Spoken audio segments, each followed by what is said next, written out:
एक प्रकारचं मनी magnet stone म्हणतात. फार जास्त किंमत नसते, म्हणजे रेनबो सारखा चमकणारा स्टोन जो आहे अत्यंत पॉवरफुल आहे. ह्याला सनस्टार म्हणतो. तर याच्यामध्ये बारीक बारीक छोटे छोटे स्टार सारखे टिपके असतात. आणि हा जो आहे हा पायरेट आहे. याला एक प्रकारचं मनी मॅग्नेट स्टोन म्हणतात. ह्याच्या धारण केल्याने पैशाला आपल्याकडे आकर्षित करून घेणाऱ्या एनर्जीला आपण कनेक्ट होतो आणि त्यानुसार काही गोष्टी आपल्या लाईफमध्ये घडू लागतात. हा जो आहे ब्लॅक टुर्मलिन आहे. हा जो आहे हा निगेटिव्ह एनर्जीपासून आपल्याला प्रोटेक्ट करतो.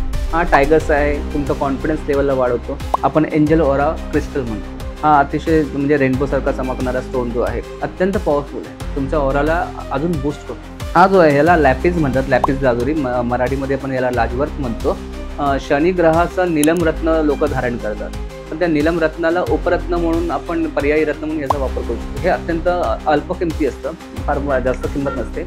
नीलमला किंमत पण जास्त, शिवाय त्याला कडक पाळणूक करायला लागते, बऱ्याचशा नियमांचं पालन करायला लागतं आणि त्याचे साईड इफेक्टसुद्धा होऊ शकतात. पण तसे ह्याचे साईड इफेक्ट आणि कुठल्या रंगाचं रत्न कोणी धारण करावे ह्याला तुमच्या राशी तत्वानुसार पण विचारात घ्यावं लागतं.